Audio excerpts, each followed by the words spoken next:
pagod na pagod si Ninyo, no? Oo. Eh, kasi naman walang ginawa kundi maglaro.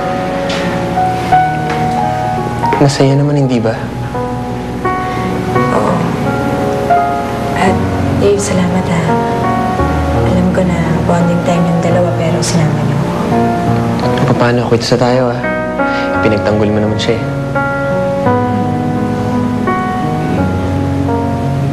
Sige. Mauna na ako. Sige, ingat ka. Siya nga pala.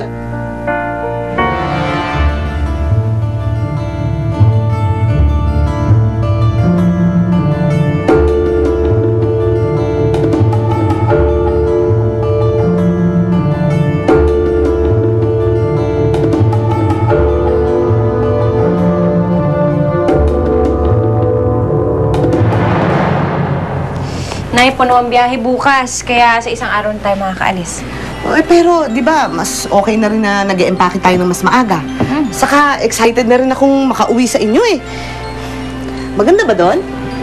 Oo, maganda ang mga tanawin doon. Tsaka presko ang hangin kasi malapit ang bayan namin sa dagat. Tsaka isa pa, hindi kalbo yung mga bundok. Talaga? Mas maganda pa sa Punta Vedra? Hindi naman nagkakalayo. Eh di, okay. Hindi pala ako mahihirapan na mag-adjust doon.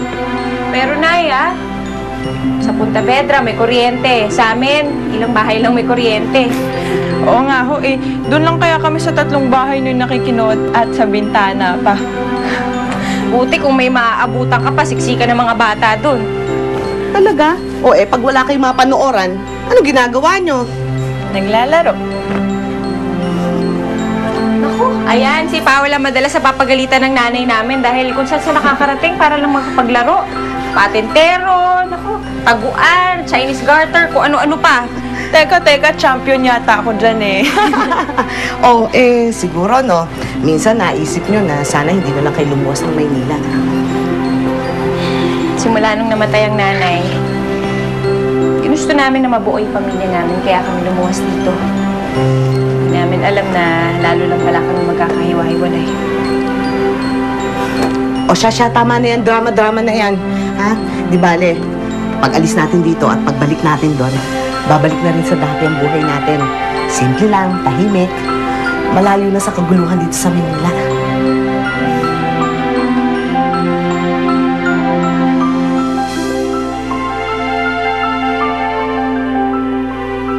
I'm sorry. Yeah, okay lang. Ano nga ulit yung sabihin mo? Okay lang ba mahiram ko sa Ninyo minsan sa bahay para matuwa naman si Mami sa akin? Lumamig ang ulo, alam mo na. Sure, of course. Sige, mauna na ako.